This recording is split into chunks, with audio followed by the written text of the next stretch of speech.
அனைவருக்கும் வணக்கம். தென்னிந்திய சினிமாவில் பல நடிகர்கள் நடித்திருக்கிறார்கள். ஆனால் காலத்தை கடந்து மக்கள் மனதில் நிலைத்து நிற்பவர்கள் ஒரு சில நடிகர்கள் மட்டுமே.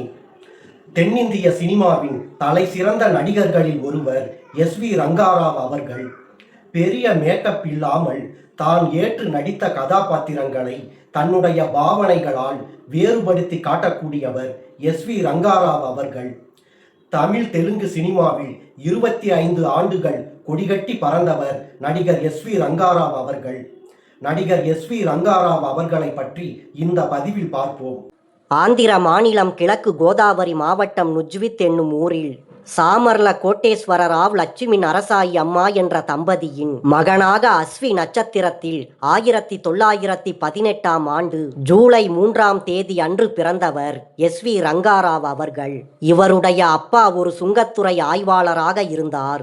இவருடைய குடும்ப வழியில் சாமர்ல வெங்கட ரங்காராவ் என பெயர் கொண்ட எஸ்.வி. ரங்காராவ் அவர்கள் 3 சகோதரர்கள் 7 சகோதரிகள் என்று பெரிய குடும்பத்தில் வளர்ந்தார். தவளேஸ்வரம் என்னும் ஊரில் தொடக்க கல்வி படித்தார். மருத்துவராக பணியாற்றிய இவருடைய தாத்தா சாமர்ல கோட்டையராவின் மறைவிற்கு பிறகு எஸ்.வி. ரங்காராவ் அவர்களின் பெற்றோர்கள் சென்னையில் குடியேறினார்கள். அப்போது திருவல்லிக்கேணியில் இந்து உயர்நிலை பள்ளியில் 6ஆம் வகுப்பு முதல் 10ஆம் வகுப்பு வரையில் படித்தார்.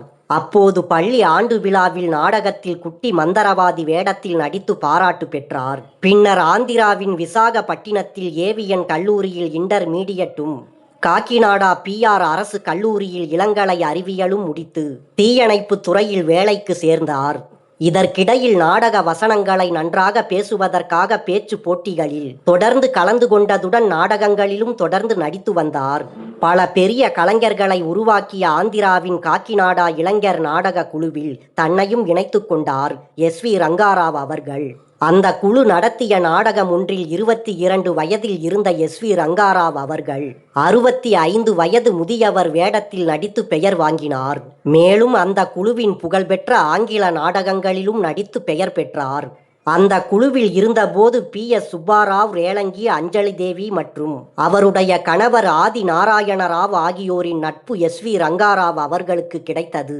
நாடகத்தில் இருந்து சினிமா துறைக்கு வந்தபோது தனது தீயணைப்பு துறை வேலையை ராஜினாமா செய்துவிட்டு வந்தார். அதன் பின் சினிமா துறையில் தன்னுடைய வெற்றி பயணத்தை தொடர்ந்தார். எஸ்.வி. ரங்காராவ் அவர்கள் நடித்த முதல் திரைப்படம் வரோதினி என்ற தெலுங்கு திரைப்படம். அந்த படம் 1947ஆம் ஆண்டு சங்கராந்தி பண்டிகை அன்று வெளியானது. ஆனால் அந்த திரைப்படம் வணிக ரீதியில் தோல்வி அடைந்ததால் மீண்டும் தன் சொந்த ஊருக்கே போய்விட்டார் ரங்காராவ் அவர்கள். அதன் பின்னர் 27/12/1947 ஆந்திராவில் உள்ள ஏலூரில் நடந்த ஒரு எளிய விழாவில் பத்தெட்டி வெங்கட ராமையாவின் மகளான ஸ்ரீமதி லீலாவதியை திருமணம் செய்து கொண்டார். அதன் பின் ஜாம்செட்பூரில் டாடா நிறுவனத்தில் வேலைக்கு சேர்ந்தார். ஆனால் அங்கும் நடிப்பு எஸ்.வி. ரங்காராவ் அவர்களை விடுவதாக இல்லை. அதனால் மீண்டும் வேலையை ராஜினாமா செய்துவிட்டு மீண்டும் வாய்ப்பு தேடி தென்னிந்தியாவிற்கு வந்தார். அப்போது மன தேசம், பல்லட்டூரில் பில்லா என அஞ்சலி தேவி, எல்.வி. பிரசாத் அவர்களின் உதவியில் அந்த படங்களில் நடிக்கும் வாய்ப்பு கிடைத்தது.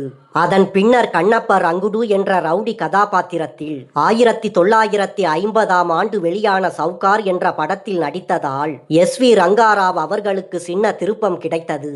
பின்னர் நாடறிந்த பெரிய திருப்பம் நேபாள மந்திரவாதியாக அவர் நடித்த பாதாள பைரவி என்ற தெலுங்கு படத்தில் கிடைத்தது. இந்த திரைப்படம் என்.டி. ராமாராவ் அவர்களுக்கும் திருப்பம் தந்த திரைப்படமாகும்.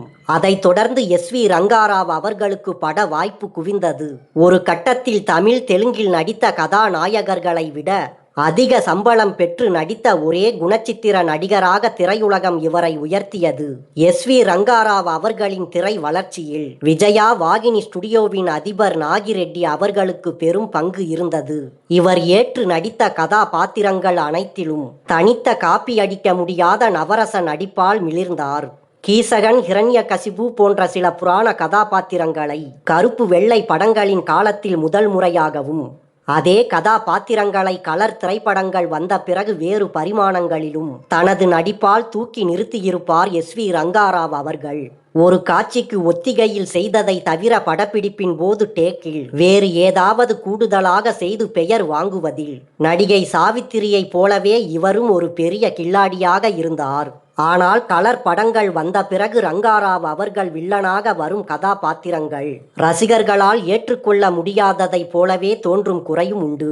ஆங்கில நாவலாசிரியர் ஜார்ஜ் இலியட்டின் சைலஸ் மார்னர் என்ற நாவலை தழுவி எடுக்கப்பட்ட பங்காரு பாப்பா என்ற படத்தை பார்த்த நடிகர் சார்லி சாப்ளின் அவர்கள் அதில் கோட்டையாவாக நடித்திருந்த ரங்காராவ் அவர்களின் நடிப்பை பார்த்து பாராட்டியதாக தகவல்கள் இருக்கிறது. தெலுங்கு, தமிழ் தவிர இந்தி, கன்னடம், மலையாள படங்களிலும் இவர் நடித்துள்ளார். ஒரு காட்சியில் இவர் எந்த நடிகருடன் சேர்ந்து நடித்தாலும் அந்த காட்சியில் இவருடைய நடிப்பு தனித்துவமாக பளிச்சென்று தெரியும். கம்பீரமும் ஆஜானுபாகுவான தோற்றமும் குரலும் அபார நடிப்பாற்றலும் கொண்டவர் SV ரங்காராவ் அவர்கள். இவர் சினிமாவில் அப்பா வேடத்துக்கே தனி கௌரவத்தை ஏற்படுத்தியவர். தெலுங்கு மொழியை தாய்மொழியாக கொண்ட SV ரங்காராவ் அவர்கள் இவருடைய தமிழ் உச்சரிப்பும் வசனம் பேசும் பாணியும் தனித்துவமானது. வீரம், சாகசம், குணச்சித்திரம், நகைச்சுவை, வில்லத்தனம், பயம், வெகுளித்தனம், கோபம் என்று இவர் வெளிப்படுத்தாத பாவங்களோ ஏற்று நடிக்காத பாத்திரங்களோ இல்லை என்று சொல்லலாம்.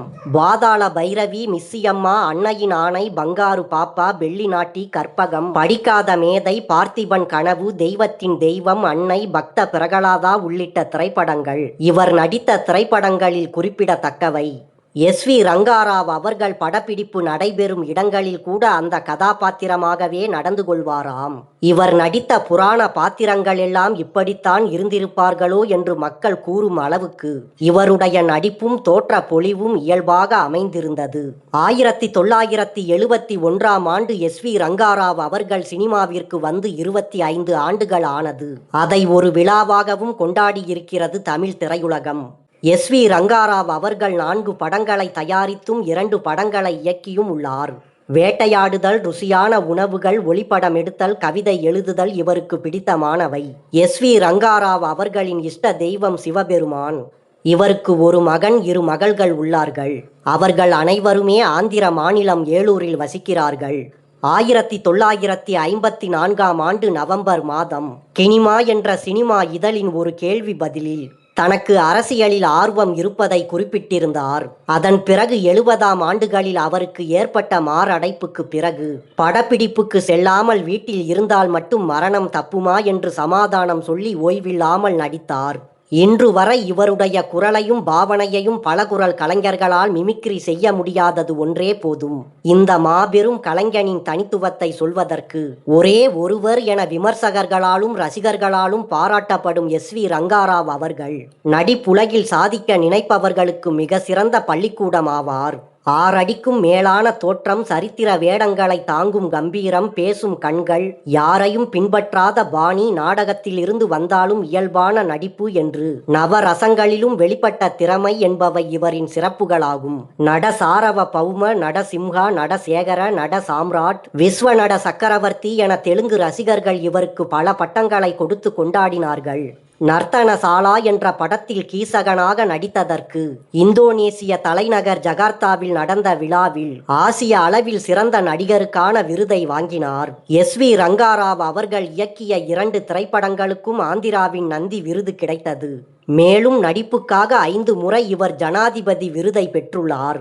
1968ஆம் ஆண்டுகளுக்கு பிறகு இந்த விருதுகள் தேசிய விருதுகளாக்கப்பட்டன. நல்ல வாசகரான ரங்காராவ் அவர்களின் தனி நூலகத்தில் விவேகானந்தர் புத்தகங்கள் இருந்தது. பாகிஸ்தான், சீனா யுத்தங்களின் போது நிறைய நிதியுதவி செய்துள்ளார். 2013ஆம் ஆண்டில் தெலுங்கு சினிமாவின் நூற்றாண்டை குறிக்கும் விதமாக SV ரங்காராவ் அவர்களின் தபால் தலை வெளியிடப்பட்டது. மேலும் 2018ஆம் ஆண்டில் இவரின் நூற்றாண்டு விழாவை ஹைதராபாத்தில் 1 வாரத்துக்கு ஆந்திர திரையுலகம் கொண்டாடியது. மேலும் ஆந்திர மாநிலம் ஏலூரில் 12 அடி உயர வெண்கல சிலையும் தும்மலப்பள்ளியில் மார்பளவு வெண்கல சிலையும் இவருக்கு அமைக்கப்பட்டுள்ளது. மாயாபஜார் திரைப்படத்தில் கல்யாண சமையல் சாதம் காய்கறிகளும் பிரமாதம் என்ற பாடலில் நடிகர் SV ரங்காராவ் அவர்கள் கடோத்கஜனாக நடித்த கதாபாத்திரம் இன்றைக்கும் மக்கள் மனதில் நிலைத்துள்ளது. நடிகர் SV ரங்காராவ் அவர்களின் குரலையும் பாவனைகளையும் இன்று வரை எந்த ஒரு கலைஞர்களாலும் மிமிக்ரி செய்ய முடியவில்லை. இது ஒன்றே போதும் நடிகர் SV ரங்காராவ் அவர்களின் நடிப்பு திறமையை எடுத்து காட்டுவதற்கு. 1974ஆம் ஆண்டு தன்னுடைய 56வது வயதில் நடிகர் எஸ்.வி. ரங்காராவ் அவர்கள் இந்த மண்ணுலகை விட்டு மறைந்தார்.